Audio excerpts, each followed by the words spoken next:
Hello friends, electrical ഫീൽഡിൽ ഏറ്റവും important ആയിട്ടുള്ള ഒരു ടോപ്പിക്കാണ് നമ്മൾ ഇന്നിവിടെ ഡിസ്കസ് ചെയ്യാൻ പോകുന്നത്.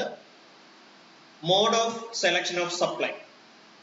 ഒരു പർട്ടിക്കുലർ ഡിസൈൻ എടുത്തു കഴിഞ്ഞാൽ അല്ലെങ്കിൽ ഒരു പർട്ടിക്കുലർ സിസ്റ്റം എടുത്തു കഴിഞ്ഞാൽ ആ സിസ്റ്റത്തിന് വേണ്ടിയിട്ടുള്ള സപ്ലൈ ഏത് വേണം എന്നത് സെലക്ട് ചെയ്യുന്നതാണ് ആ ഒരു സിസ്റ്റത്തിനെ സംബന്ധിച്ച് അല്ലെങ്കിൽ അതിന്റെ ഡിസൈനെ സംബന്ധിച്ച് ഏറ്റവും പ്രൈമറി ആയിട്ടുള്ള ഒരു കാര്യം എന്ന് പറയുന്നത്. കാര്യം ഇതിനെ ബേസ് ചെയ്തിട്ടാണ് മറ്റുള്ള ഡിവൈസസും കമ്പണൻസും എല്ലാം നമ്മൾ സെലക്ട് ചെയ്യുന്നത് ഈ സപ്ലൈനെ ബേസ് ചെയ്തിട്ടാണ്.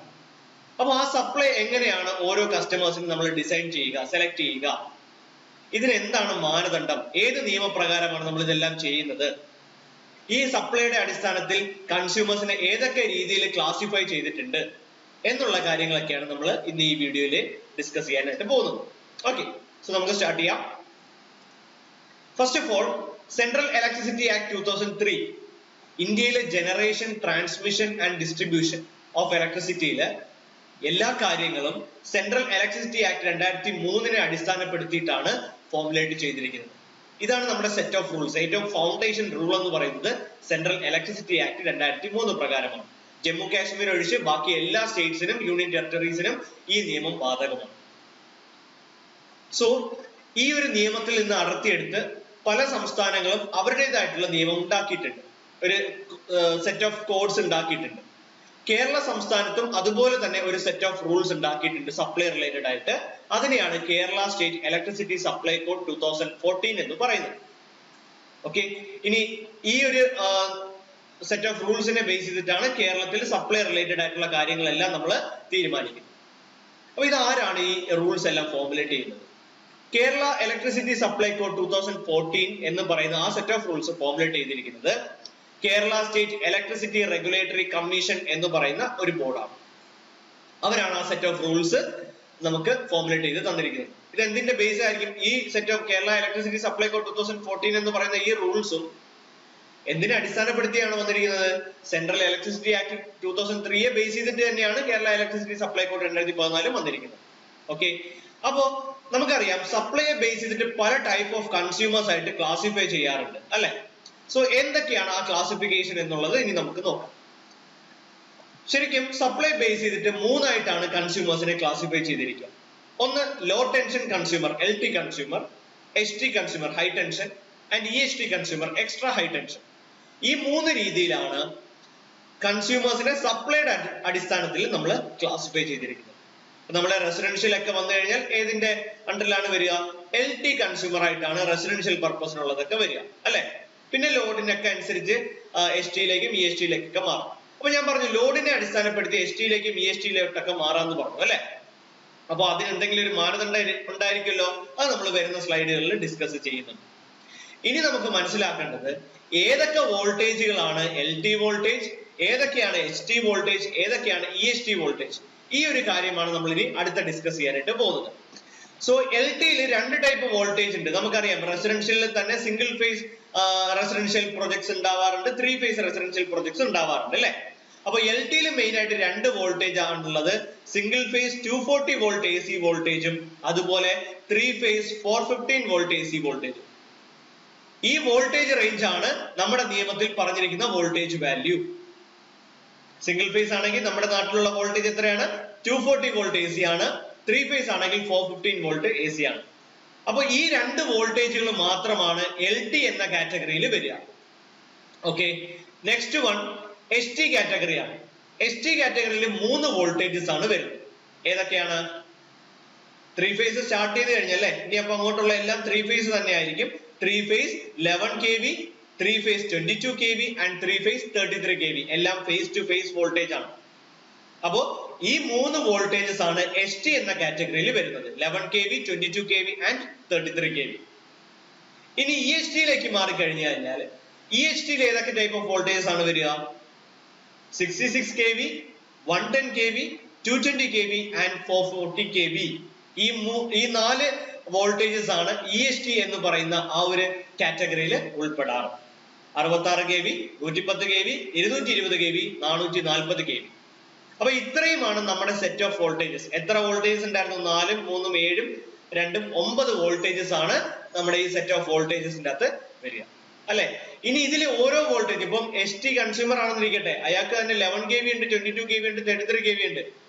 ഇതിൽ ഏത് വേണമെന്ന് എങ്ങനെ സെലക്ട് ചെയ്യുന്നേ? അതിനൊരു മാനദണ്ഡം ഉണ്ടായിരിക്കുമല്ലോ. അതാണ് നമ്മൾ ഇനി പറയാനായിട്ട് പോകുന്നത്. Selection of supply. Selection of supply main ആയിട്ട് രണ്ട് പോയിന്റുകളെ ബേസ് ചെയ്തിട്ടാണ്. ഒന്ന് based on connected load, totally എത്ര ലോഡ് ആ ഒരു സിസ്റ്റത്തിൽ കണക്ട് ചെയ്തിട്ടുണ്ട് അതിനെ ബേസ് ചെയ്തിട്ട്. അല്ലെങ്കിൽ കോൺട്രാക്ട് ഡിമാൻഡ് എന്ന് പറയും. കോൺട്രാക്ട് ഡിമാൻഡ് എന്ന് പറഞ്ഞാൽ എന്താണ്? യൂട്ടിലിറ്റി കമ്പനി ആയിട്ട്, യൂട്ടിലിറ്റി കമ്പനി എന്ന് പറയുന്നത് ഇപ്പൊ നമുക്ക് യൂട്ടിലിറ്റി തരുന്ന KSEB ആണ് അല്ലെ? സോ KSEB ആണ് അവിടെ യൂട്ടിലിറ്റി കമ്പനി എന്ന് പറയുന്നത്. ഈ യൂട്ടിലിറ്റി കമ്പനിയുമായിട്ട് ഒരു കൺസ്യൂമർ ഏർപ്പെടുന്ന എഗ്രിമെന്റ് ആണ്, ഇത്ര ലോഡ് തന്നുകൊള്ളാം എന്നുള്ള ഒരു എഗ്രിമെന്റ് ആണ് കോൺട്രാക്ട് ഡിമാൻഡ് എന്ന് പറയുന്നത്. ഓക്കെ, അപ്പൊ കണക്റ്റഡ് ലോഡിനെ ബേസ് ചെയ്തിട്ടും സെലക്ഷൻ ഓഫ് സപ്ലൈ നടത്തണം. അതുപോലെ തന്നെ ബേസ്ഡ് ഓൺ മാക്സിമം ഡിമാൻഡ് ഉണ്ടാവും.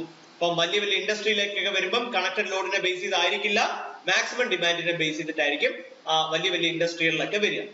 ഓക്കെ, അപ്പൊ രണ്ട് കാര്യങ്ങൾ എന്തൊക്കെയാണ്? കണക്റ്റഡ് ലോഡിനെ ബേസ് ചെയ്തിട്ടും സപ്ലൈ സെലക്ട് ചെയ്യാറുണ്ട്, മാക്സിമം ഡിമാൻഡിനെ ബേസ് ചെയ്തിട്ടും സപ്ലൈ സെലക്ട് ചെയ്യാറുണ്ട്. ഇതിൽ കണക്റ്റഡ് ലോഡിനെ ബേസ് ചെയ്ത് സപ്ലൈ സെലക്ട് ചെയ്യുന്നത് റെസിഡൻഷ്യൽ പർപ്പസിനാണ് കൂടുതൽ വരിക. ഇൻഡസ്ട്രിയിലേക്ക് വന്നു കഴിഞ്ഞാൽ അവിടെ മാക്സിമം ഡിമാൻഡിനെ ബേസ് ചെയ്തിട്ടാണ് സപ്ലൈ സെലക്ഷൻ വരിക. ക്ലിയർ ആയല്ലോ? ഓക്കെ, ഓരോ ലോഡിനെ ബേസ് ചെയ്തിട്ട് ഏതൊക്കെ സപ്ലൈ വോൾട്ടേജസ് എന്നുള്ളതാണ് നമ്മൾ ഇനി അങ്ങോട്ട് നോക്കാൻ പോകുന്നത്. 5000 വാട്ട് വരെ ഒരു പർട്ടിക്കുലർ ഡിസൈനിലെ ടോട്ടൽ ലോഡ് എന്ന് പറയുന്നത്, ടോട്ടൽ കണക്റ്റഡ് ലോഡ് എന്ന് പറയുന്നത് 5000 വാട്ട് വരെ ആണെങ്കിൽ അവിടെ single phase 240 volt AC supply കൊടുക്കാം. 5000 വാട്ടിന് മുകളിലാണെങ്കിൽ നമ്മൾ പഠിച്ചിട്ടുണ്ടല്ലേ 3 ഫേസ് 415 വോൾട്ട് കൊടുക്കാമെന്ന്. 5000 വാട്ടിന് മുകളിൽ എത്ര വരെ കൊടുക്കാം? 1000 kVA വന്നാൽ 415 വോൾട്ട് കൊടുക്കാൻ പാടുണ്ടോ? ഇല്ല. 5000 വാട്ടിനും 100 kVAക്കും ഇടയിലാണ് ലോഡ് വരുന്നതെങ്കിൽ അവിടെ 3 ഫേസ് 415 വോൾട്ട് കൊടുക്കാം. ക്ലിയർ അല്ലേ? ഇനി 100 kVAക്ക് മുകളിൽ വരികയാണെങ്കിൽ നിങ്ങൾ നോക്കിക്കോ, നമ്മൾ നേരത്തെ പറഞ്ഞു LT വോൾട്ടേജ് എന്ന് പറയുന്നത് 240 വോൾട്ടും 415 വോൾട്ടും ആണ് LT അല്ലെ? അപ്പൊ 100 kVA വരെ ഉള്ളത് മാത്രമാണ് ആര്? LT കൺസ്യൂമർ എന്ന് പറയുന്നത്. ശ്രദ്ധിച്ചോണം, 100 kVA വരെ ഉള്ളത് മാത്രമാണ് LT consumer. Total connected load 100 kVA വരെ ഉള്ളതാണ് LT കൺസ്യൂമർ എന്ന് പറയുന്നത്. അപ്പൊ 100 kVAക്ക് മുകളിലോട്ട് ആയി കഴിഞ്ഞാൽ STO ESTO ആവാനുള്ള സാധ്യതയുണ്ട്. അപ്പോ 100 kVAക്കും 3000 kVAക്കും ഇടയ്ക്കാണ് ടോട്ടൽ മാക്സിമം ഡിമാൻഡ് എങ്കിൽ, മാക്സിമം ഡിമാൻഡ് ആണ് ഞാൻ പറഞ്ഞില്ലേ, ഇൻഡസ്ട്രിയിലേക്ക് വരുമ്പോൾ മാക്സിമം ഡിമാൻഡ് ആണ് നമ്മൾ അവിടെ കണക്കാക്കുക. അപ്പൊ ആ മാക്സിമം ഡിമാൻഡ് 100 kVAക്കും 3000 kVAക്കും ഇടയ്ക്കാണെങ്കിൽ 3 ഫേസ് 11 kV സപ്ലൈ കൊടുക്കാം. 3000നും 6000നും ഇടയിലാണെങ്കിൽ 3 ഫേസ് 22 kV സപ്ലൈ കൊടുക്കാം.